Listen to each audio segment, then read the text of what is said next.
Hello guys, I PK Chaudhary welcomes you all to our YouTube channel Creative Study AK। Guys आज हम इस video में atomic structure part 1 कर रहे हैं जो कि सैम 1 के लिए है। Let's start.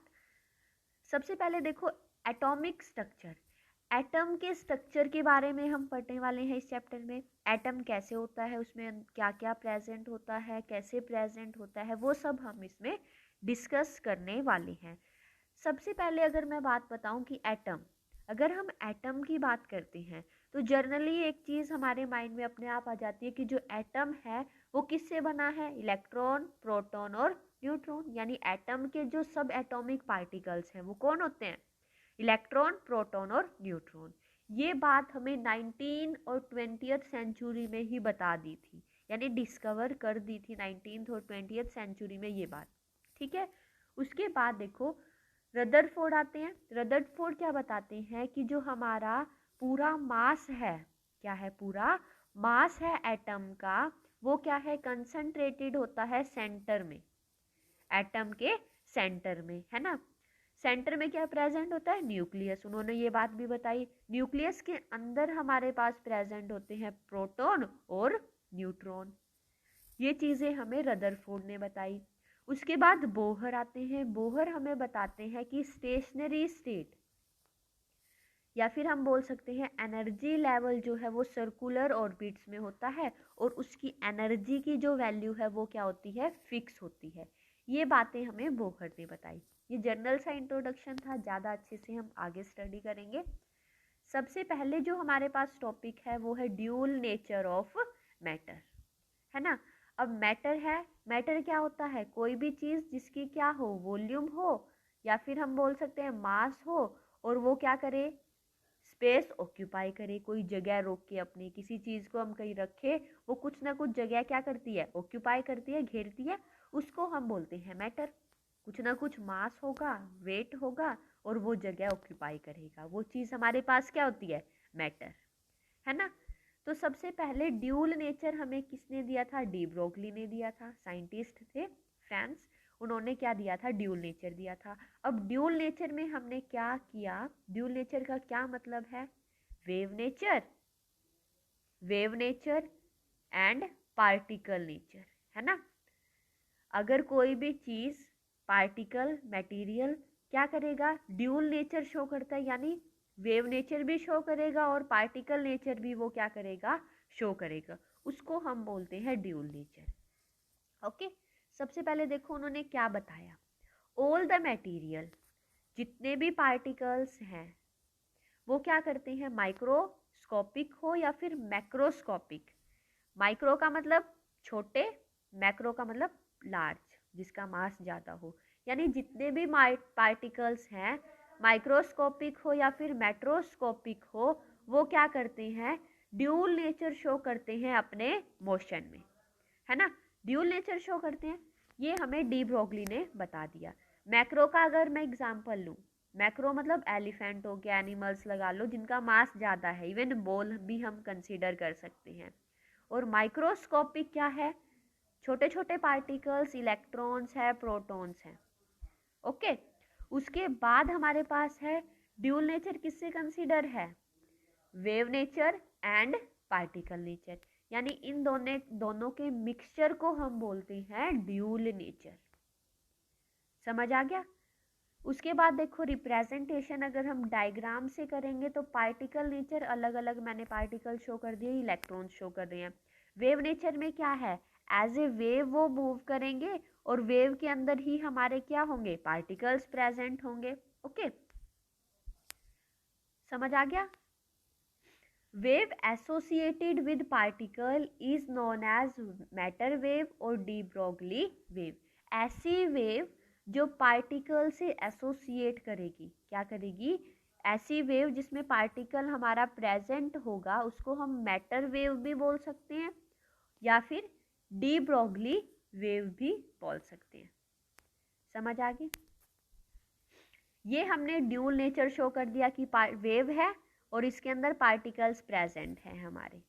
ओके, अब देखो Broglie relates the two characters in form of equation known as de Broglie equation. यानी de Broglie ने क्या किया कि दोनों करेक्टर, वेव करेक्टर और पार्टिकल को, दोनों को मिक्स कर दिया और एक इक्वेशन बना दी. उस इक्वेशन का नाम हमने दे दिया de Broglie equation. Particle nature भी शो करेगा और वेव नेचर भी शो करेगा. ठीक है. अब देखो जो डी ब्रॉगली इक्वेशन थी वो डिस्कस करेंगे कि डेरिवेशन क्या है उसका. ओके, नेक्स्ट देखो डेरिवेशन कर रहे हैं हम. Wavelength of a wave associated with material particle was calculated with photon. किसकी हेल्प से हम डेरिवेट करेंगे? एक फोटोन हमने कंसीडर किया. ठीक है. अगर हमारा सबसे पहले हमने ले लिया कि जो फोटोन है वो वेव करेक्टर शो कर रहे हैं. क्या कर रहा है? वेव करेक्टर शो कर रहा है. तो हम क्या करेंगे? कौन सी इक्वेशन यूज करेंगे? Planck's equation. प्लैंक्स इक्वेशन क्या कहती है? ये हमने 12th में भी स्टडी किया था, +1 में भी करते हैं. E is equal to H mu, है ना. जो एनर्जी है वो डायरेक्टली प्रोपोर्शनल होती है हमारी फ्रीक्वेंसी के, और जो h था हमारा वो क्या था? कांस्टेंट था. तो E is equal to H mu, first equation. इसको हमने बोला प्लैंक्स इक्वेशन. प्लैंक्स इक्वेशन किसके केस में? Wave character. अगर मेरा फोटोन क्या है? वेव करेक्टर शो कर रहा है तब. समझ आ गया? अब ये मेंशन करना होता है here H is Planck's constant, mu is frequency of a wave. ठीक है. उसके बाद देखो ये वेव नेचर की मैंने डायग्राम शो कर दिया. उसके बाद हम कंसीडर करेंगे कि अगर मेरा जो फोटोन है वो पार्टिकल करेक्टर शो कर रहा है. क्या कर रहा है? पार्टिकल्स की तरह मेरा करेक्टर शो कर रहा है. तो आइंस्टाइन की इक्वेशन हम यूज करेंगे.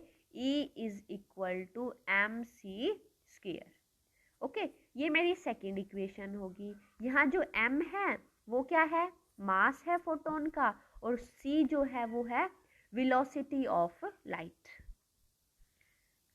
उसके बाद हमने कंपेयर किया. देखो E इज इक्वल टू, दो चीज आई है हमारे पास. E is equal to H mu is equal to M C square. अब देखो ये जो लेफ्ट साइड है इक्वल है. अगर लेफ्ट साइड हमारी इक्वल होती है तो राइट साइड भी हमारी इक्वल होगी. तो इन दोनों इक्वेशंस को हम कंपेयर करेंगे तो H mu is equal to M C square. ये थर्ड इक्वेशन मैंने लिख दी. तो अब हमारे पास रिलेशन है. जो म्यू होता है यानी फ्रीक्वेंसी होती है वो किसके इक्वल होती है? c बाय लैम्डा, यानी वेव इक्वेशन के. ठीक है. c speed of light by में वेवलेंथ. ठीक है. ये वैल्यू मैं पुट कर दूंगी ऊपर यहाँ पे. तो क्या होगा? h c by lambda is equal to M C square. ठीक है. ये c और ये c कट हो जाएगा. यहाँ 2c है यानी c स्क्वायर है तो स्क्वायर कट हो जाएगा, ओनली c बच जाएगा. तो h lambda is equal to M C. Okay. उसके बाद इसको थोड़ा सा रीअरेंज करेंगे. Lambda is equal to H by M C. Lambda को मैं इस साइड लेगी, इसको मैं नीचे ले आई. ठीक है, बस यही काम किया. तो lambda is equal to H by M C. ये जो इक्वेशन आई है ये पोजेस करती है हमें लाइट जो है. c क्या है? स्पीड ऑफ लाइट है. जो लाइट है वो क्या करती है? ड्यूल नेचर शो करती है. इस इक्वेशन से हमें पता चला जो हमारी लाइट ट्रेवल करती है वो ड्यूल नेचर में, यानी particle as well as wave nature में वो ट्रेवल करती है. अगर मैं नॉर्मली कोई भी ऑब्जेक्ट लूँ, कोई अदर ऑब्जेक्ट लेती हूँ, तो क्या करेंगे? जस्ट c की जगह हम पुट कर देंगे v, यानी वेलोसिटी. ये तो स्पीड ऑफ लाइट थी, ओनली लाइट का केस डिस्कस करें. अगर कोई और मटेरियल हम यूज कर रही हैं तो क्या कर देंगे? v. ठीक है, वेलोसिटी से हम इसको शो कर देंगे. Same equation, lambda is equal to H by M V. ठीक है. उसके बाद देखो जो मोमेंटम होता है हमारे पास, मोमेंटम क्या है? p. मोमेंटम क्या है? Product of mass and velocity, है ना. तो इसकी जगह हम p पुट कर देंगे तो हमारे पास lambda is equal to H by p आ जाएगा. ये हमारे पास क्या है? डी ब्रॉगली इक्वेशन है. समझ आ गया? उसके बाद h क्या था, प्लैंक्स कांस्टेंट, p क्या है, मोमेंटम ऑफ पार्टिकल, और लैम्डा क्या है, डी ब्रॉगली वेवलेंथ। समझ आ रहा है? ये टॉपिक खत्म हो गया, हमारे पास इक्वेशन आ गई। उसके बाद है difference between a particle and wave. जो पार्टिकल है और वेव में अगर हमें से कोई पूछे कि डिफरेंस क्या होता है तो क्या है, सिंपल सिंपल सी बातें।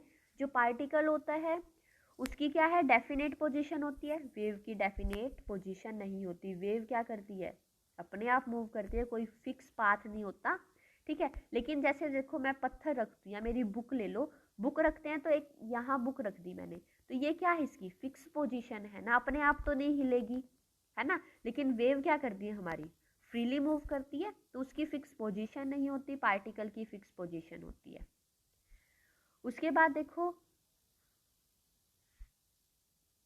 Particle do not interfere each other, यानी एक पार्टिकल है वो अकेला है, दूसरा यहाँ आएगा, तीसरा यहाँ आएगा, लेकिन वेव क्या करती है, को एग्जिस्ट करती है। एक वेव ये है, दूसरी इसके ऊपर भी चल सकती है, तीसरी भी चल सकती है, यानी ये क्या कर सकती है, एक जगह रिपीट कर सकती है, एक ही जगह 2-3 वेव्स ट्रेवल कर सकती हैं, ठीक है। लेकिन हमारा पार्टिकल ऐसे नहीं कर सकता, उसकी एक क्या है, फिक्स पोजीशन होती है, ठीक है। पार्टिकल्स को हम काउंट कर सकते हैं, वेव को हम काउंट नहीं कर सकते। ये थे सिंपल से डिफरेंस पार्टिकल और वेव के बीच में, जो आपको पता होने चाहिए बेसिकली। उसके बाद है significance of D Broglie equation. अब हमने इक्वेशन की, अब उसका सिग्निफिकेंस क्या है, यूज़ क्या है, कहाँ वो इम्पोर्टेंट है। अब डी ब्रॉगली ने तो ये बोल दिया कि जो पार्टिकल्स हैं, कोई भी मटेरियल है, माइक्रोस्कोपिक हो या फिर मैक्रोस्कोपिक हो, मैक्रो और माइक्रो दोनों, यानी बड़े और छोटे सब क्या करते हैं, ड्यूल नेचर में हमारे मूव करते हैं। एप्लीकेबल तो सब पे है, लेकिन जो सिग्निफिकेंस है ना इसकी, वो जस्ट किस पे है, माइक्रोस्कोपिक पे है, छोटे वाले जो छोटे पार्टिकल्स हैं उनकी क्या है, सिग्निफिकेंस है हमारी डी ब्रॉगली इक्वेशन। कैसे, एक न्यूमेरिकल करते हैं।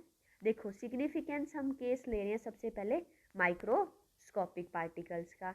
मास ले लिया मैंने, इलेक्ट्रॉन ले लेते हैं, छोटा सा पार्टिकल ले रहा है ना हमें, तो मास ले लिया इलेक्ट्रॉन का -9.11 इंटू 10⁻31 kg होता है, ठीक है। स्पीड क्या है, मैंने ले ली कि 1 मीटर पर सेकंड से वो मूव कर रहा है, और वेवलेंथ मेरे पास लैम्डा है, ठीक है। ये चीज़ें हमने ले ली। अब मैंने डी ब्रॉगली इक्वेशन लगा दी। डी ब्रॉगली इक्वेशन में क्या करेंगे हम, लैम्डा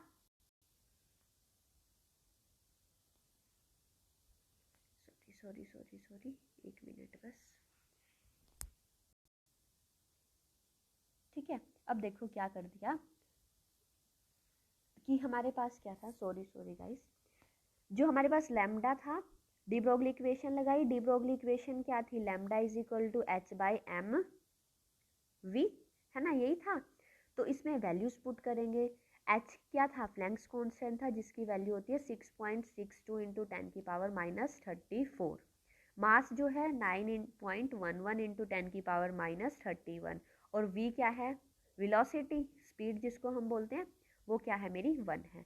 तो इसको अगर हम सोल्व करते हैं तो कुछ ऐसी वैल्यू आती है, क्या आती है, 7.27 इंटू 10⁻4 मीटर पर सेकेंड, ठीक है। ये वैल्यू जो है एक्सपेरिमेंटली हम मेजर कर सकते हैं लैम्डा की वैल्यू, ठीक है।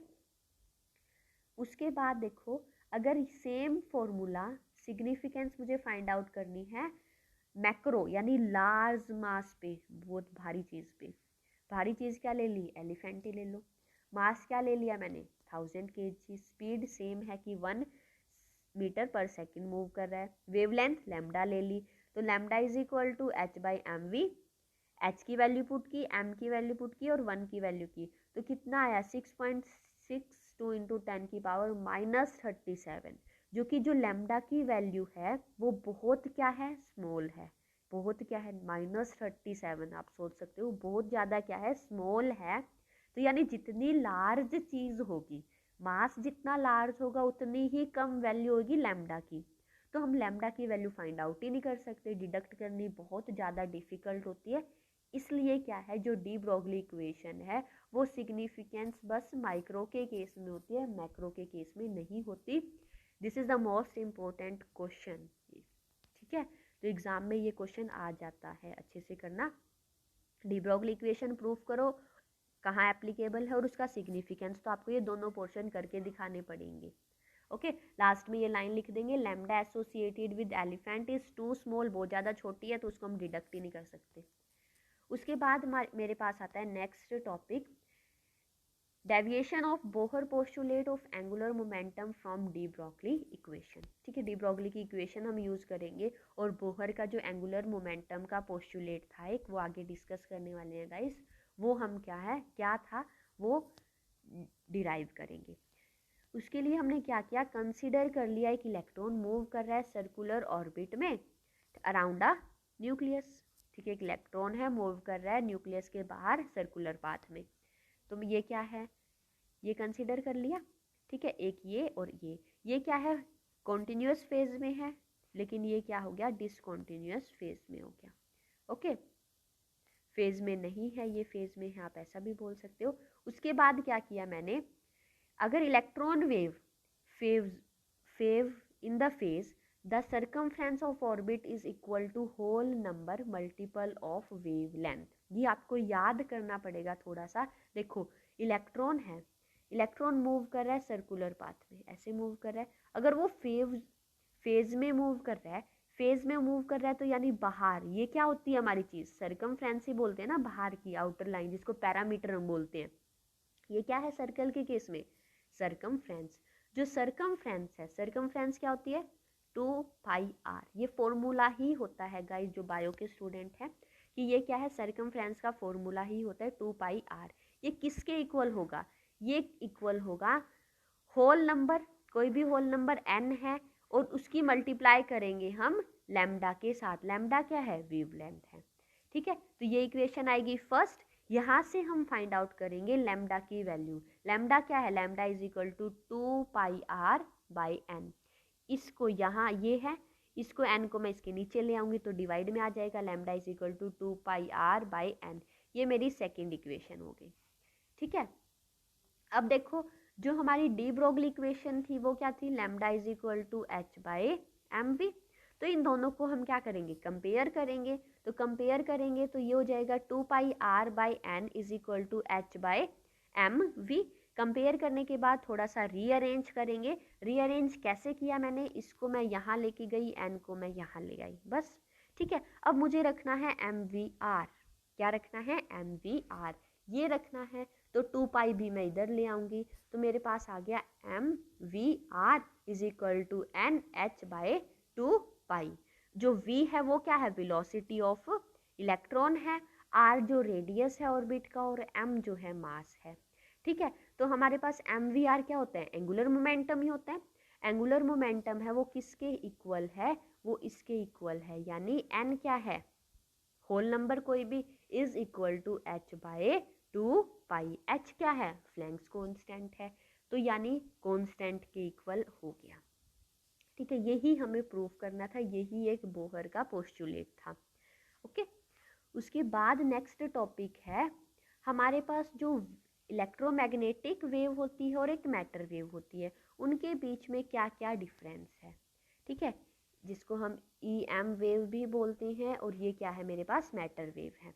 ठीक है, जो EM वेव है वो देखो नाम से ही पता चल रहा है ना, इलेक्ट्रोमैग्नेटिक, यानी इलेक्ट्रिक और मैग्नेटिक फील्ड क्या होंगे, एक दूसरे से परपेंडिकुलर प्रेजेंट होंगे। क्या होंगे, परपेंडिकुलर प्रेजेंट। परपेंडिकुलर मतलब 90 डिग्री पे प्रेजेंट होंगे। लेकिन जो मैटर वेव होती है वो क्या करती है, इलेक्ट्रॉन और मैग्नेटिक फील्ड से कोई, उसका इलेक्ट्रिक और मैग्नेटिक फील्ड से कोई लेना देना नहीं होता, एसोसिएटेड वो नहीं होती। ठीक है, लेकिन इलेक्ट्रोमैग्नेटिक नाम से ही पता चल रहा है कि इलेक्ट्रिक फील्ड भी है और मैग्नेटिक फील्ड भी है, और वो क्या है, कैसे हैं, परपेंडिकुलर है एक दूसरे के। ठीक है, EM waves can be radiated into space और emitted। emit भी हो सकती है और radiate भी हो सकती है। लेकिन जो क्या है, मैटर वेव है वो क्या होती है, emit और radiate नहीं हो सकती स्पेस में। ये चीज़ भी आप ध्यान रखोगे। ओके, इनको मीडियम के नहीं चाहिए, किसको नहीं चाहिए, EM वेव्स को कोई भी मीडियम नहीं चाहिए ट्रैवल करने के लिए, लेकिन हमारी जो मैटर वेव है उनको मीडियम चाहिए ट्रैवल करने के लिए। ठीक है, ओके। जो EM वेव है वो सेम स्पीड से ट्रैवल करती है जो स्पीड हमारी लाइट की होती है। लाइट की क्या होती है 3 × 10⁸ मीटर पर सेकेंड, लेकिन हमारी क्या होती है मैटर वेव्स होती है वो डिफरेंट वेलोसिटीज़ में हमारी ट्रैवल करती है, यानी वेलोसिटी इनकी कम होती है किससे, लाइट की वेलोसिटी से। जो इक्वेशन हम यूज़ करते हैं EM वेव के लिए हम यूज़ करते हैं lambda is equal to c/μ, ठीक है, फ्रीक्वेंसी, और इसमें हम यूज़ करते हैं lambda is equal to h/mv। जो डी ब्रोगली इक्वेशन है वो मैटर वेव के लिए एप्लीकेबल है। ठीक है गाइज, ये था हमारे पास डिफरेंस EM वेव और मैटर वेव के बीच में। उसके बाद मेरे पास आता है हाइजेनबर्ग अनसर्टेनिटी प्रिंसिपल। हाइजेनबर्ग ने क्या बताया, हाइजेनबर्ग ने बताया था कि क्या है जो हमारी पोजीशन है और वेलोसिटी है किसी भी माइक्रो पार्टिकल की, माइक्रोस्कोपिक पार्टिकल की, वो एक साथ हम करेक्टली मेज़र नहीं कर सकते। समझ आया कि देखो एक तो मेरे पास पोजीशन है और एक क्या है वेलोसिटी है, दोनों चीज़ एक साथ करेक्टली फाइंड आउट नहीं कर सकती।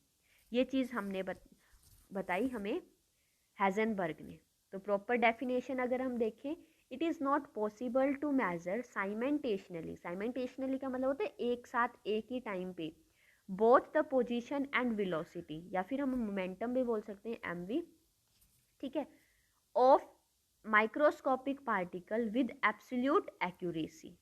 यानी परफेक्टली काउंट तो कर सकते हैं लेकिन उसमें कुछ ना कुछ एरर आएगा अगर हम एक साथ एक ही टाइम पे करेंगे तो। ये थी स्टेटमेंट। ओके, अगर मैं मैथमेटिकली बात करूं कि क्या करते हैं कैसे शो करते हैं, तो हमारे पास मैथमेटिकली एक्सप्रेशन ये होता है delta x change in position into delta P change in momentum, ठीक है, अनसर्टेनिटी बोल सकते हैं, चेंज बोल सकते हैं, uncertainty in position, uncertainty in momentum is always equal to और ग्रेटर देन h/4π। h क्या है, फ्लैंक्स कांस्टेंट की बात हो रही है, 4π हमारे पास कांस्टेंट है। तो मैथमेटिकली एक्सप्रेशन हाइजेनबर्ग का ये था हमारे पास। ये मैंने आपको बता दिया कि जो डेल्टा x क्या है और डेल्टा p क्या है। अगर देखो मेरा डेल्टा x स्मॉल है, डेल्टा x स्मॉल है, तो जो मेरी पोजीशन की वैल्यू है वो एक्यूरेट आएगी, और क्या आएगी, डेल्टा p की वैल्यू बहुत लार्ज आएगी। अगर मेरा डेल्टा p स्मॉल है तो एक्यूरेट वैल्यू मोमेंटम की आएगी और मेरी डेल्टा x की वैल्यू लार्ज आएगी। यानी ये चीज़ क्या शो कर रही है कि दोनों चीज़ हम एक साथ फाइंड आउट नहीं कर सकते, एक चीज़ क्या आएगी एक्यूरेट आएगी और एक बहुत ज़्यादा लार्ज आएगी। ठीक है, यही हमारे पास हाइजेनबर्ग ने बताया था। उसके बाद एक क्वेश्चन आता है, मतलब 9th क्लास में भी आता है, 10th में भी हम डिस्कस करते हैं, why electron can't exist in nucleus. अब देखो प्रोटॉन और न्यूट्रॉन जो प्रेजेंट होते हैं वो न्यूक्लियस के अंदर प्रेजेंट होते हैं। न्यूट्रॉन पे कोई भी चार्ज नहीं होता, प्रोटॉन पे पॉजिटिव चार्ज होता है, तो न्यूक्लियस पे पॉजिटिव चार्ज होता है। और हमारे पास एटम के बाहर क्या होते हैं, इलेक्ट्रॉन्स प्रेजेंट होते हैं, इलेक्ट्रॉन्स पे नेगेटिव चार्ज होता है, प्रोटॉन और इलेक्ट्रॉन पे पॉजिटिव और इक्वल चार्ज होते हैं और अपोजिट चार्ज होते हैं, तो बैलेंस करता है हमारा जो एटम है वो न्यूट्रल होता है। ये चीज़ें हमें पता है। अब देखो ये सोचते हैं हम कि इलेक्ट्रॉन को बाहर ही क्यों रखा, प्रोटॉन के साथ भी रख सकते थे, न्यूट्रल तो वो तब भी हो जाता है एटम, लेकिन वो अंदर एग्जिस्ट क्यों नहीं कर सकता, वो हमें हाइजेनबर्ग प्रिंसिपल से पता चलेगा। ठीक है, जो रेडियस है, एटॉमिक रेडियस है, वो हमने ली कितनी ऑर्डर होती है, 10⁻⁻15 मीटर होती है। ठीक है, तो अनसर्टेनिटी देखो, electron were to exist within nucleus, maximum uncertainty position में कितनी हो सकती है, -15 10⁻, ये हो सकती है। यानी डेल्टा एक्स की वैल्यू कितनी होनी चाहिए, 10⁻⁻15 मीटर। अब हमने हाइजेनबर्ग प्रिंसिपल लगाया, ठीक है, ये लगा दिया, delta x delta p greater than equal to h/4π, delta p momentum है तो इसकी जगह m इंटू डेल्टा वी भी पुट कर सकते हैं। तो इसमें हम वैल्यू करेंगे डेल्टा वी की, तो इसको हम सारा फैक्टर को इसको नीचे लेके जाएंगे, तो नीचे लेके गए तो वैल्यूज़ हम क्या करेंगे, पुट करेंगे, वैल्यूज़ पुट की हमने कि जो मास है 9.1 इंटू 10⁻31 kg होता है। और उसके बाद क्या है, डेल्टा एक्स हमने किया 1 इंटू 10⁻15 मीटर। तो वैल्यूज़ पुट की मैंने, सारी वैल्यूज़ आई मेरे पास 5.77 इंटू 10⁸8, यानी जो वेलोसिटी की वैल्यू आ रही है, change in uncertainty in velocity, बहुत ज़्यादा लार्ज आ रहा है। किसकी कंपैरिजन में, लाइट के कंपैरिजन में। उसकी होती है 3 इंटू 10⁸8, ये तो बहुत ज़्यादा लार्ज होगी। इसी की वजह से क्या है, बहुत ज़्यादा लार्ज आ रही है, उसकी वजह से हमारा इलेक्ट्रॉन जो है अंदर नहीं रह सकता न्यूक्लियस के। समझ आ गया। The value of uncertainty in the velocity यानी delta V is much higher than the velocity of light. इतना समझ आ गया। उसके बाद हमारे पास है बोहर थ्योरी ऑफ एटम। अब बोहर आते हैं, जो रदरफोर्ड के मॉडल के जो हमारे ड्रॉबैक्स थे, उसकी जो कमियां थी, जो वो एक्सप्लेन नहीं कर पाया, वो सब एक्सप्लेन किया बोहर ने। सब इन द सेंस बहुत कुछ एक्सप्लेन कर दिया था। बोहर के सबसे पहले हमारे पास आते हैं पोस्टुलेट्स, कि बोहर हमें क्या बताते हैं। सबसे पहले देखो पोस्टुलेट्स, उन्होंने क्या क्या थ्योरीज दी। तो सबसे पहले उन्होंने कंसीडर किया an atom consist of a small heavy positively charge nucleus in the centre, कि एक एटम है, उसके अंदर सेंटर में हमारा न्यूक्लियस प्रेजेंट है जो कि पॉजिटिवली चार्ज है। फर्स्ट पोस्टुलेट उनका ये था। ठीक है। Electrons in an atom revolve around the nucleus only in the fixed value of energy and radius. जो ये क्या है, एटम है, ये न्यूक्लियस है। इलेक्ट्रॉन वही रिवॉल्व करेंगे जहाँ क्या होगा, फिक्स वैल्यू होगी एनर्जी की, उसी ऑर्बिट में, और उनकी वैल्यू क्या होगी, रेडियस की भी फिक्स होगी। ये बोहर ने बताया। उसके बाद जो इलेक्ट्रॉन्स रिवॉल्व करते हैं उस पाथ को हम बोलते हैं ऑर्बिट्स। क्या बोलते हैं, orbits. The path in which electron revolve are called orbits. Okay guys.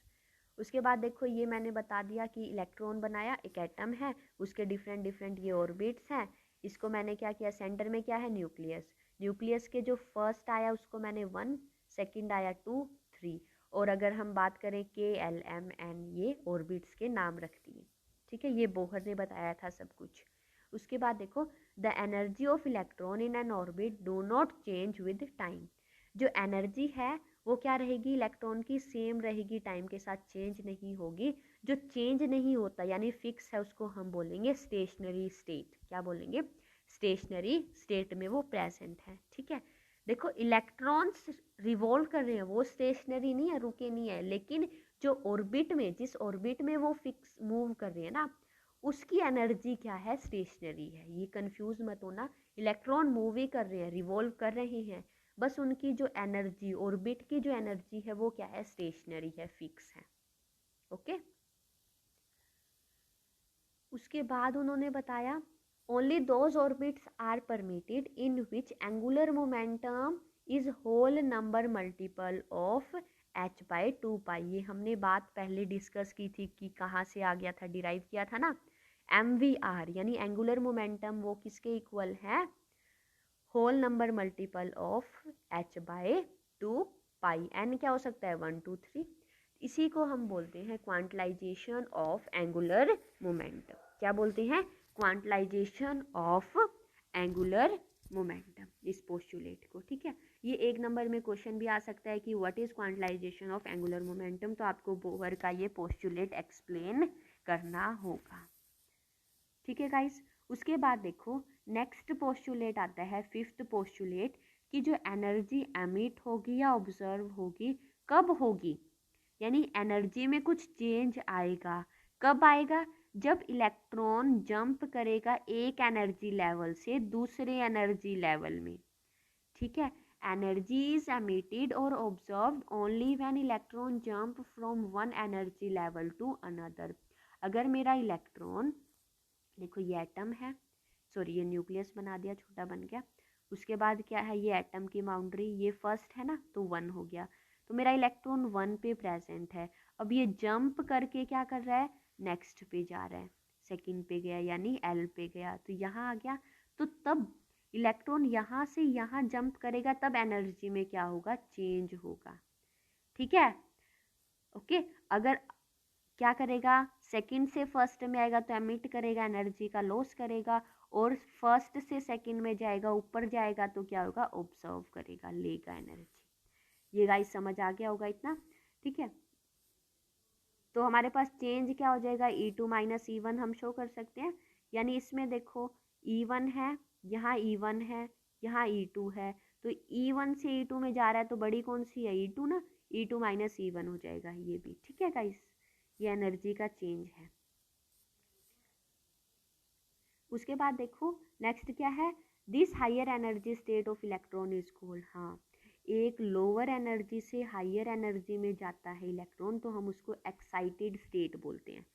आपने पहले भी सुना होगा excited state of an electron, यानी इलेक्ट्रॉन एक ऑर्बिट से दूसरे ऑर्बिट में क्या कर रहा है, जंप कर रहा है, हायर स्टेट में जा रहा है, तो उसको हम बोलते हैं एक्साइटेड स्टेट। जो चेंज इन एनर्जी है डेल्टा ई से शो करेंगे, E2 minus E1। Okay guys, समझ आ गया। उसके बाद देखो लीनियर मोमेंटम क्या होता है, हमारे पास जनरल बेसिक सी चीज़ें जो हमें आगे हेल्प करेगी, ठीक है। सिलेबस में नहीं है ये, बस हमें बेसिकली पता होना चाहिए। जो लीनियर मोमेंटम होता है वो क्या है, मास और वेलोसिटी की प्रोडक्ट होती है, यानी mv होता है, ठीक है। जो एंगुलर मोमेंटम होता है वो क्या है, इनर्शिया, मोमेंट ऑफ इनर्शिया और एंगुलर वेलोसिटी की प्रोडक्ट होती है, यानी mi म्यू, है ना।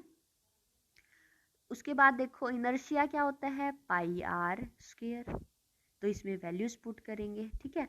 तो इसमें आ जाएगा एंगुलर मोमेंटम जो हमारा होता है mv r आ जाएगा, ठीक है। लीनियर क्या है, mv है, ओके। उसके बाद देखो नेक्स्ट टॉपिक अगर हम आगे चलें तो सक्सेस ऑफ बोहर्स मॉडल। अब देखो बोहर का क्या क्या सक्सेसफुल था। बोहर ने सबसे पहले हमें स्टेबिलिटी बता दी एटम की, कि क्या था, रदरफोर्ड ने तो ये बता दिया कि क्या कर रहा है, इलेक्ट्रॉन मूव कर रहा है ऑर्बिट्स में और क्या कर रहा है, एनर्जी लॉस कर रहा है, जैसे जैसे वो मूव कर रहा है क्या कर रहा है, एनर्जी लॉस कर रहा है। तो एनर्जी लॉस करेगा, कुछ टाइम के बाद इलेक्ट्रॉन क्या आ जाएगा, न्यूक्लियस के अंदर गिर जाएगा। लेकिन बोहर ने इसको सक्सेसफुली एक्सप्लेन किया कि जो एनर्जी है वो क्या है, इलेक्ट्रॉन की जो है वो फिक्स है ऑर्बिट्स की, उसी ऑर्बिट में हमारा इलेक्ट्रॉन मूव करेगा जिसकी एनर्जी फिक्स है, यानी एनर्जी में कोई भी लॉस या गेन नहीं होगा। उसकी वजह से हमारे पास इलेक्ट्रॉन में स्टेबिलिटी आई है। तो फर्स्ट हमारा क्या था, Bohr model explain the stability of atom, okay. It explains electron revolve in the particular orbit can't lose energy, electron energy loss नहीं कर सकता। उसके बाद उन्होंने क्या किया, सक्सेसफुली उन्होंने एक्सप्लेन किया था कि क्या है, एटॉमिक स्पेक्ट्रम को, हाइड्रोजन के एटॉमिक स्पेक्ट्रम को, कि ग्राउंड स्टेट क्या है, एक्साइटेड स्टेट क्या है, एक्साइटेड स्टेट में एनर्जी लॉस क्या होती है, ये हम सब कुछ डिस्कस कर चुके हैं। E2 minus E1 is equal to H, mu की इक्वल हो जाएगा, म्यू की वैल्यू क्या आ जाएगी, E2 माइनस E1 बाई में एच, ठीक है। ये चीज़ें उन्होंने बताई। जो म्यू था वो क्या था, C बाई लैम्डा, है ना, C बाई लैम्डा था। तो इनको हम कंपेयर करेंगे, C by lambda is equal to E2 minus E1 by h, तो लैम्डा हमारे पास क्या आ जाएगा, HC by E2 minus E1, है ना। तो अब देखो ग्राउंड स्टेट है, ये ग्राउंड स्टेट है, ये एक्साइटेड स्टेट है। तो इलेक्ट्रॉन क्या कर रहा है, यहाँ से अगर यहाँ आ रहा है या फिर यहाँ से यहाँ जा रहा है, तो ये क्या होता है, चेंज इन एनर्जी तभी होता है। तो चेंज इन एनर्जी को फाइंड आउट करते हैं, E delta is equal to E2 minus E1 is equal to H mu, ठीक है। उसके बाद उन्होंने एक्सप्लेन किया था कि जो एनर्जी है पर्टिकुलर ऑर्बिट में कितनी होगी, ठीक है। En is equal to minus h R into 1/n square. n क्या है 1 2 3, एच आर क्या है, राइबर्ग कांस्टेंट होता है जो किसके इक्वल होता है 2 पाई स्क्वायर me4 बाय में h स्क्वायर, ठीक है। ये राइबर्ग कांस्टेंट की वैल्यू होती है, ओके। ये इन्होंने एक्सप्लेन किया सक्सेसफुली। उसके बाद इसकी आती है लिमिटेशंस, कि कुछ ना कुछ कमियां इसकी भी रह गई जो इसने अच्छे से एक्सप्लेन नहीं किया, ठीक है। सबसे पहले क्या है, इन्होंने एक्सप्लेन कर दिया स्पेक्ट्रा, लाइन स्पेक्ट्रा एक्सप्लेन किया सिंपल एक इलेक्ट्रॉन के केस में। अगर एक से ज़्यादा इलेक्ट्रॉन्स है, हाइड्रोजन के केस में इन्होंने एक्सप्लेन कर दिया स्पेक्ट्रम, लेकिन जो मल्टी इलेक्ट्रॉन एटम्स हैं उनके केस में ये एक्सप्लेन नहीं कर पाए थे। ठीक है, उसके बाद जो बोहर था वो क्या कर सकता कि मैग्नेटिक फील्ड का क्या इफेक्ट होगा स्पेक्ट्रा पे, एटम के स्पेक्ट्रा पे मैग्नेटिक फील्ड का क्या इफेक्ट होगा वो भी एक्सप्लेन नहीं कर पाए। मैग्नेटिक फील्ड का इफेक्ट हम क्या करते हैं, जीमन इफेक्ट बोलते हैं। क्या करते हैं, जीमन इफेक्ट। आपको पता होना चाहिए क्या होता है कि देखो जीमन इफेक्ट में क्या था, अगर मेरा कोई भी एटम है एमिट कर रहा है रेडिएशंस को, अगर उसको मैं एक स्ट्रॉन्ग मैग्नेटिक फील्ड में रख दूं, स्ट्रॉन्ग मैग्नेटिक फील्ड में रख दूं, तो उनकी जो स्पेक्ट्रल लाइंस है वो क्या हो जाएगी, स्प्लिट हो जाएगी नंबर ऑफ लाइंस में। यानी ये देखो ये एग्जांपल हो गया, एक लाइन थी, अगर मैंने स्ट्रॉन्ग मैग्नेटिक फील्ड में रखा इसको, तो नंबर ऑफ लाइंस में ये क्या हो गया, स्प्लिट हो गया। तो ये चीज़ वो एक्सप्लेन नहीं कर पाया था कि क्यों होता है और वो चीज़ें। ठीक है, उसके बाद हमारे पास स्टार की इफेक्ट आता है। ये भी इनकी लिमिटेशंस थी कि वो एक्सप्लेन नहीं कर पाए थे कि अगर क्या है, इलेक्ट्रिक फील्ड में अगर हम एटम को रख देते हैं तो वो क्या होगा, तब क्या होगा। ठीक है, वो चीज़ें भी वो एक्सप्लेन नहीं कर पाए। याद रखना है, स्टार की इफेक्ट इलेक्ट्रिक फील्ड से एसोसिएटेड है, लिंक्ड है, और जीमन इफेक्ट में हमने क्या किया था, मैग्नेटिक फील्ड। ठीक है, ये डेफिनेशंस आ जाती है, explain Stark effect, explain Zeeman effect. Okay, this theory do not provide clue to explain shape of molecule. यानी ये जो थ्योरी थी उन्होंने क्या किया, शेप नहीं बताई, एक्सप्लेन नहीं की कि कैसी शेप होगी, कौन सी डायरेक्शन में बॉन्डिंग होगी, नहीं होगी। ठीक है, और वेव नेचर भी एक्सप्लेन नहीं किया था। समझ आ गया, ये थी लिमिटेशंस हमारे पास बोहर थ्योरी की। उसके बाद हमारे पास आता है Bohr's theory and origin of hydrogen spectrum. Hydrogen spectrum उन्होंने एक्सप्लेन किया अच्छे से। हाइड्रोजन में एक ही इलेक्ट्रॉन होता है, सिंगल इलेक्ट्रॉन को उन्होंने अच्छे से एक्सप्लेन किया था। तो उसमें क्या क्या प्रॉब्लम्स, मतलब क्या क्या उन्होंने एक्सप्लेन किया था। सबसे पहले देखो, the spectrum of hydrogen has played very important role in the development of atomic structure. ठीक है, एटॉमिक स्ट्रक्चर की जो डेवलपमेंट है वो इसी से हुई है, इस बोहर थ्योरी की वजह से। Okay, spectrum of hydrogen can be obtain, कैसे ऑब्टेन कर सकते हैं, अगर हम उसको इलेक्ट्रिक डिस्चार्ज करें, किससे, गैस के through, gas under low pressure. ठीक है, ओके। उसके बाद है emitted light is analyse with the help of spectroscope. ठीक है, स्पेक्ट्रोस्कोप से हम क्या करते हैं, उसको एनालाइज करते हैं एमिटेड लाइट को। Okay, spectrum consist of large number of lines, different lines form होती है और डिफरेंट रीजन्स और वेवलेंथ में वो फॉर्म होती है। कुछ विजिबल होती है, विजिबल रीजन में होती है, कुछ अल्ट्रा वायलेट में होती है और कुछ इंट्रा रेड रीजन में होती है। ठीक है, different according to their wavelength. ये थोड़ी सी बातें थी जो स्पेक्ट्रम के बारे में हमें पता होनी चाहिए। उसके बाद हमारे पास आता है मोस्ट इम्पोर्टेंट, क्वांटम मैकेनिक्स। अभी तक हमने जो कि वो क्लासिकल मैकेनिक्स की, क्या थी, क्लासिकल मैकेनिक्स। क्लासिकल मैकेनिक्स में क्या था, एग्जैक्ट इलेक्ट्रॉन का जो है बिहेवियर एक्सप्लेन नहीं कर पाई थी हमारी क्लासिकल मैकेनिक्स। ठीक है, मतलब परफेक्ट जो है, करेक्ट जो है हमारा बिहेवियर इलेक्ट्रॉन का, वो एक्सप्लेन नहीं कर पाई थी। उसके बाद डेवलप हुई हमारे पास क्वांटम मैकेनिक्स। क्वांटम मैकेनिक्स ने क्या किया था कि क्या इलेक्ट्रॉन का करेक्ट बिहेवियर हमें बताया था। ठीक है, सबसे पहले देखो क्या है इंट्रोडक्शन, अगर हम करें थोड़ा सा, the classical mechanics do not describe the behaviour of electron in an atom correctly, अच्छे से वो एक्सप्लेन नहीं कर पाए थे। उसके बाद नेक्स्ट क्या है, quantum mechanics was developed in 1926 by the Heisenberg and Schrödinger. दो साइंटिस्ट थे, उन्होंने ये डेवलप की थी 1926 में।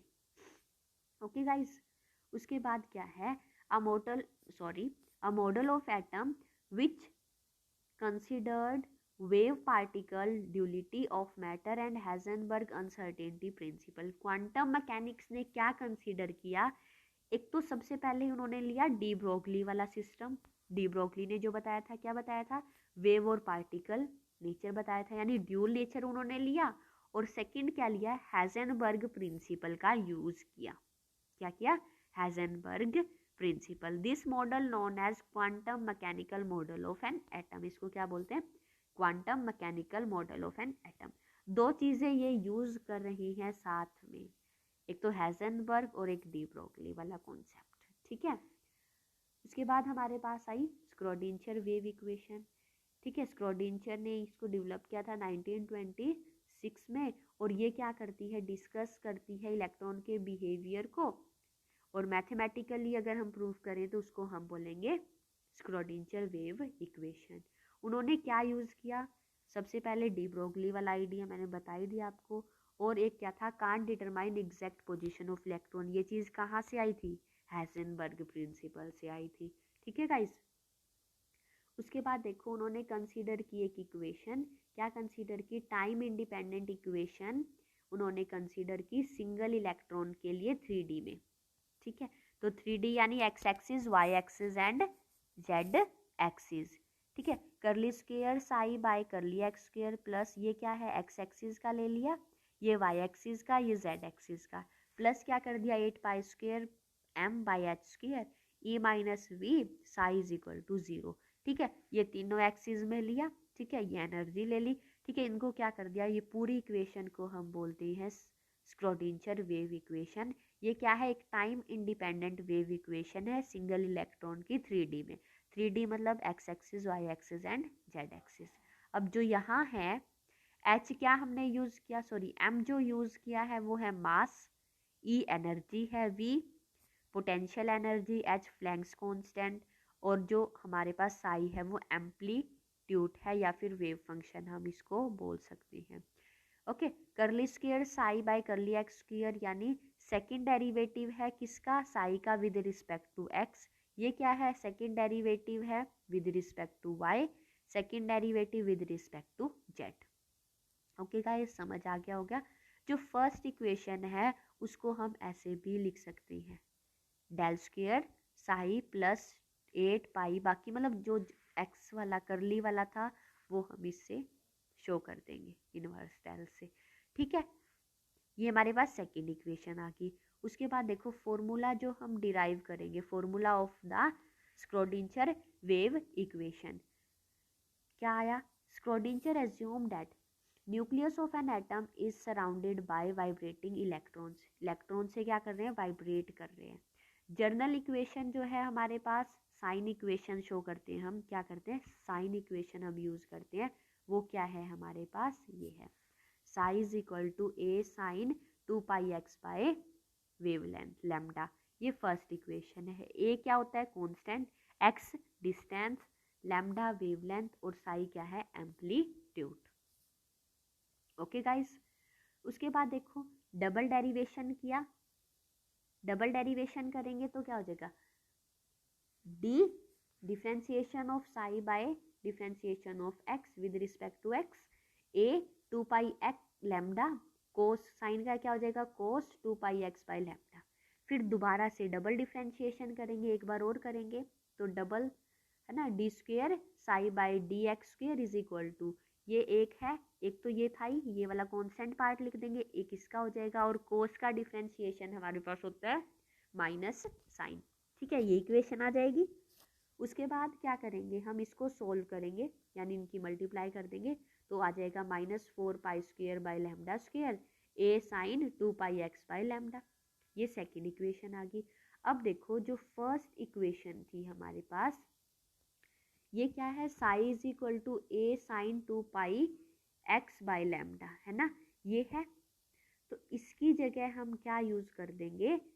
फर्स्ट इक्वेशन पुट कर देंगे, यानी जो ये है ये किसकी वैल्यू है हमारे पास? साई की वैल्यू है अकॉर्डिंग टू फर्स्ट इक्वेशन, है ना। तो इसमें हमने क्या किया? From equation 1 psi is equal to a sine 2 pi x by lambda put कर देंगे इसको, तो यहाँ क्या कर दिया मैंने? साई पुट कर दिया, ठीक है। ये मेरे पास थर्ड इक्वेशन आ गई। उसके बाद डी ब्रोगली रिलेशन यूज करेंगे, क्योंकि स्क्रोडिंजर ने हेजनबर्ग वाला भी यूज किया था और डी ब्रोगली वाला किया, दोनों किए थे। तो lambda is equal to H by m mu, तो पुट करेंगे लैम्डा की वैल्यू किसमें? इसमें से क्या है? ये वाली वैल्यू यहाँ पुट करेंगे, ठीक है, यहाँ पुट कर सकते हो। तो यहाँ पुट करेंगे तो फिफ्थ इक्वेशन हमारे पास आ जाएगी, इतना हो जाएगा। उसके बाद देखो क्या किया हमने, कंसीडर कर लिया इलेक्ट्रॉन पार्टिकल। इलेक्ट्रॉन क्या है, उसकी total energy kinetic energy plus potential energy. Kinetic energy हमारे पास हाफ mv² होती है, पोटेंशियल मैंने v से शो कर दी। इसको रीअरेंज किया थोड़ा सा, सोल्व करेंगे तो हमारे पास v की वैल्यू, हम इसमें से v² की वैल्यू फाइंड आउट कर लेंगे। ठीक है, v² की वैल्यू आ जाएगी हमारे पास ये वाली।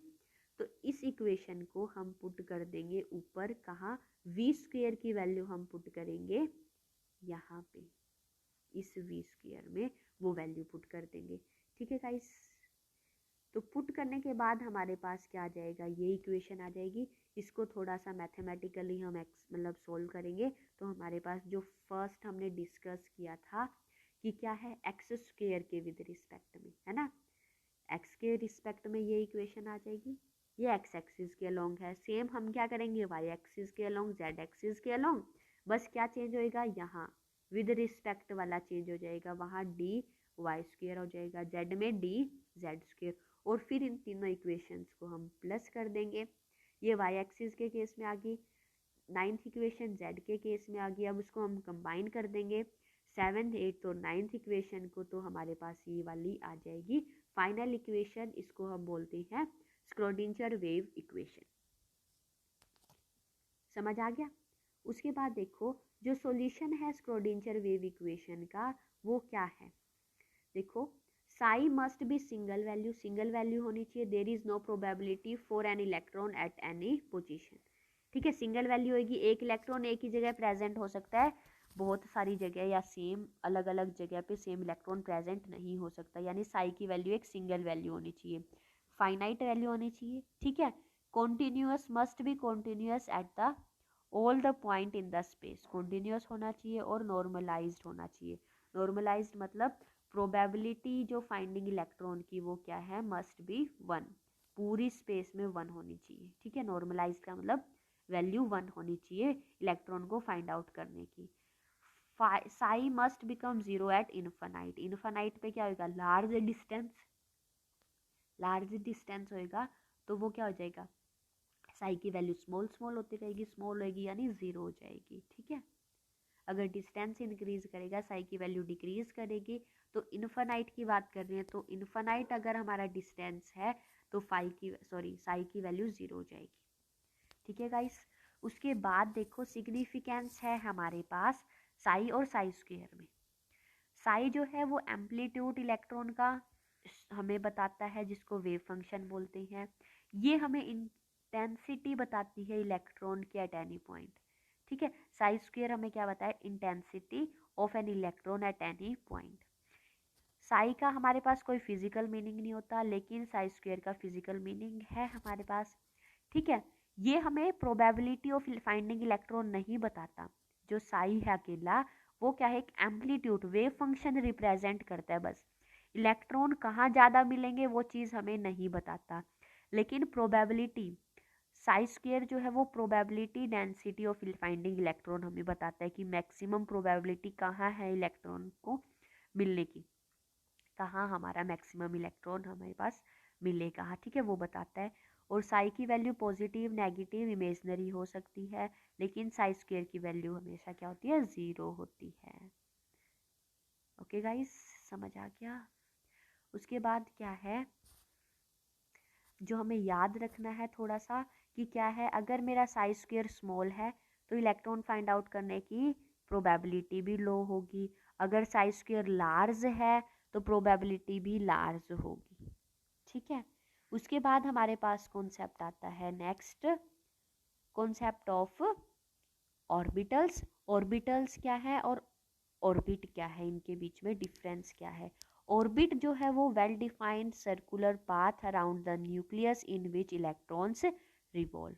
समझ आ गया, ऑर्बिट क्या है, एक वेल डिफाइंड सर्कुलर पाथ है जहाँ पे हमारे इलेक्ट्रॉन्स रिवॉल्व करते हैं। ऑर्बिटल क्या है, वो पाथ न्यूक्लियस के बाहर जहाँ हमारी इलेक्ट्रॉन को फाइंड आउट करने की प्रोबेबिलिटी मैक्सिमम होती है। ठीक है, it represents the region around the nucleus in which probability of finding electron is maximum. Okay, जो ऑर्बिट है वो प्लेनर शो करता है, प्लेनर मोशन, और ऑर्बिटल हमारा 3D शो करता है। ओके, जो ऑर्बिट है give definite path of electron and according to not according to Heisenberg, यानी हैजेनबर्ग को ये फॉलो नहीं करता, लेकिन ऑर्बिटल क्या है डेफिनेट पाथ तो नहीं बताता, लेकिन हमारा हैजेनबर्ग प्रिंसिपल फॉलो करता है। ठीक है, उसके बाद है ऑर्बिट। ऑर्बिट क्या है? ऑर्बिट्स आर सर्कुलर, सारे सर्कुलर होते हैं क्योंकि हमारा इलेक्ट्रॉन सर्कुलर, ये क्या बताता है कि इलेक्ट्रॉन जहाँ मूव कर रहा है ना, उसको हम ऑर्बिट बोलते हैं। तो सारे सर्कुलर होते हैं, लेकिन ऑर्बिटल्स क्या है डिफरेंट डिफरेंट शेप्स के होते हैं। यानी जैसे एस की बात करते हैं हम, सर्कुलर होता है, डम्बल शेप भी होता है। ठीक है, समझ आ गया? जो ऑर्बिटल में मैक्सिमम इलेक्ट्रॉन्स कितने हो सकते हैं? 2 ही हो सकते हैं ऑर्बिटल में, लेकिन इसमें क्या है 2n²। मैक्सिमम कितने हैं? n की वैल्यू 1 2 पुट करेंगे हम तो हमारे पास नंबर ऑफ इलेक्ट्रॉन्स आ जाएंगे, लेकिन ऑर्बिटल में सिर्फ 2 ही मैक्सिमम इलेक्ट्रॉन्स रह सकते हैं, जिसमें हम बॉक्स बनाते हैं, एक बॉक्स में सिर्फ 2 ही इलेक्ट्रॉन्स आते हैं ना। तो ये हमारे पास डिफरेंस था ऑर्बिट और ऑर्बिटल्स के बीच में। ठीक है, अब देखो उसके बाद नेक्स्ट टॉपिक है हमारे पास orbital wave function of hydrogen atom. अब जो स्क्रोडिंजर वेव इक्वेशन है उसको हम स्पेशल पोलर कोऑर्डिनेट्स यूज कर लेंगे। स्पेशल, ये याद रखना, special polar sorry spherical polar coordinates हम यूज कर लेंगे r, theta and phi Schrodinger wave equation में। तो ये इतनी बड़ी एक इक्वेशन है जो कि स्क्रोडिंजर वेव इक्वेशन है, थीटा साइन के फॉर्म में लिखी हुई है, ये आपको याद नहीं करनी, इवन होगी भी नहीं अगर मैं बोल दूंगी तो। आपको क्या याद रखना है? आपको ये इक्वेशन याद करनी है। ऊपर वाली जो इक्वेशन थी उसको हम क्या करेंगे, सॉल्व करेंगे। तो हमारे पास साई किसके फंक्शन, स्फेरिकल कोऑर्डिनेट्स हम यूज करेंगे आर, थीटा और फाई। ठीक है, r capital r small r plus theta theta और फाई एम फाई। ठीक है, जो ये आर का पोर्शन है इसको हम रेडियल पार्ट बोलते हैं, और जो थीटा और फाई का है ये एंगुलर पार्ट होता है। ठीक है, उसके बाद क्या है, जो आर है वो डिपेंड करता है डिस्टेंस पे, यानी जो हमारा रेडियल पार्ट है वो डिस्टेंस पे करता है, और जो दूसरे हैं वो किस पे होंगे, थीटा और फाई पे डिपेंड करेंगे। ओके गाइस, ये थोड़ा सा आपको याद रखना पड़ेगा। उसके बाद देखो रेडियल वेव फंक्शन हमने किया, रेडियल वेव फंक्शन जो आर और आर से हमने शो किया है, it gives the distribution of electron as a function of r. R के फंक्शन में वो हमें बताता है कि इलेक्ट्रॉन कैसे डिस्ट्रीब्यूटेड है। ठीक है, 2 क्वांटम नंबर्स पे हमारा ये डिपेंड करता है। क्वांटम नंबर्स हम पढ़ते हैं ना, n l m, है ना, ये पढ़ते हैं। तो 2 पे ये डिपेंड करता है, कौन से पे, n और l पे। ठीक है, इसको हम ऐसे रिप्रेजेंट कर देते हैं। उसके बाद मेरे पास आया एंगुलर। एंगुलर जो है वो किसकी है, प्रोडक्ट होता है इन दोनों की। ठीक है, इन दोनों की क्या है, प्रोडक्ट होता है एंगुलर वेव फंक्शन। ये डिपेंड करता है थीटा और फाई पे। ठीक है, उसके बाद जो है ये हमें शेप डिटरमाइन करने में हेल्प करता है ऑर्बिटल की, क्या करता है, शेप पे। और कौन कौन से पे डिपेंड करता है, वो जो क्वांटम नंबर्स हैं एल और एम पे डिपेंड करता है। इसको रिप्रेजेंटेशन हम ऐसे कर देते हैं। ठीक है, अब देखो जो शेप होती है हमारी एस है, जैसे एस की हम ऑर्बिटल की बात करते हैं, 1s 2s 3s ये होता है। तो इनकी शेप क्या होती है, सेम होती है, सर्कुलर। जो एस ऑर्बिटल है वो सर्कुलर ही होंगे। जो एन की वैल्यू है, यानी एन क्या है, प्रिंसिपल क्वांटम नंबर की वैल्यू चेंज हो रही है 1 2 3, लेकिन एस क्या है, सेम है। एस ऑर्बिटल की सेम शेप होती है, यानी सर्कुलर होती है। ठीक है, पी हमारा 2p 3p ये होता है ना, तो इनकी भी डम्बल शेप होती है। ठीक है, शेप क्या होती है, डम्बल शेप होती है। तो यानी अगर हमारा प्रिंसिपल क्वांटम नंबर चेंज हो रहा है तो वो इफेक्ट नहीं करता शेप पे। हमारा जो ऑर्बिट है, कौन सा ऑर्बिट है, वो डिपेंड करता है। ठीक है, रेडियल पार्ट और उसमें आपको डिफरेंस पता चल ही गया है, जी एन पे डिपेंड करता है, एल पे डिपेंड करता है, वो एल एम पे डिपेंड करता है। ठीक है, उसके बाद देखो जो एक आपको याद रखना है नोड, जो नोड फाइंड आउट करते हैं n माइनस एल माइनस 1, ये नंबर ऑफ नोड्स आता है हमारे पास। ठीक है, ग्राफिकल रिप्रेजेंटेशन आती है उसके बाद। ग्राफिकल रिप्रेजेंटेशन अगर हम बात करें 1s की, 1s तो n की वैल्यू क्या है 1, n की वैल्यू 1 है। l क्या होता है, देखो l में आपको याद रखना है l की जो वैल्यू होती है वो क्या है, देखो s p d f है ना, तो 0 1 2 3 होती है हमारी f की, फिर g की 4 हो जाएगी है ना, ये l की वैल्यूज होती है। तो हमारे पास n की वैल्यू 1 है क्योंकि 1s है, तो फर्स्ट क्या है n 1। l क्या होता है s के केस में 0, तो नंबर ऑफ नोड्स क्या हो जाएगा, ये फॉर्मूला हमारे पास है n माइनस l माइनस 1, तो क्या हो जाएगा 1 माइनस 0 माइनस 1, तो 0 आ गया, यानी 0 नंबर ऑफ नोड्स कितना है 0। तो हमारे पास क्या हो जाएगा, जो रेडियल हमने वेव फंक्शन है उनके बीच में ग्राफ बनाएंगे तो ये ऐसे ग्राफ बनेगा, ठीक है। नंबर ऑफ नोड्स क्या है 0 है। 2s की बात करें हम, 2s में n की वैल्यू 2 हो जाएगी, l की वैल्यू 0 हो जाएगी, तो 2 माइनस 0 माइनस 1, तो 1 एक नोड आ जाएगा, तो एक नोड यानी यहाँ से यहाँ ये पॉइंट क्या है मेरा नोड है, ठीक है। उसके बाद देखो 3s, 3s में 3 हो जाएंगे, नंबर ऑफ नोड्स हमारे 2 हो जाएंगे। ओके, अब हमारे पास 2p आ गया, 2p की वैल्यू क्या है, n की वैल्यू 2, l की वैल्यू 1, तो 2 माइनस 1 माइनस 1, तो 0 नंबर ऑफ नोड्स 0, तो हमारा ग्राफ अपवर्ड बन जाएगा, ठीक है गाइस। सो ये हमारे पास 3p के केस में भी निकाल लेंगे, सेम क्या है 3p में भी हम पुट करेंगे तो 1 आ जाएगा, तो ये हमारे पास क्या आ गया, ग्राफ ऐसे आ गया, और ये क्या बन गया नोड बन गया एक। 3d के केस में 3d में 3 माइनस 2 माइनस 1, तो 0 नंबर ऑफ नोड्स भी 0 हो जाएंगे हमारे। उसके बाद मेरे पास आ गया 4f, तो 4f में क्या है, n की वैल्यू 4, l की वैल्यू 3, तो 4 माइनस 3 माइनस 1 0, ठीक है। तो नंबर ऑफ नोड्स हमारे पास 0, तो ग्राफ ऐसे बन जाएगा, ठीक है गाइस। सो इस वीडियो में हमने हमारा जो फर्स्ट चैप्टर है वो कंप्लीट कर दिया है, ठीक है। कंप्लीट वीडियो में फर्स्ट यूनिट हमारी ख़त्म होगी, मतलब एटॉमिक स्ट्रक्चर पार्ट 1 ख़त्म हो गया। होप आपके लिए वीडियो हेल्पफुल रही होगी। अगर चैनल पर नए हैं तो चैनल को सब्सक्राइब करें, वीडियो अच्छी लगी हो तो लाइक एंड शेयर ज़रूर करें। Thank you guys.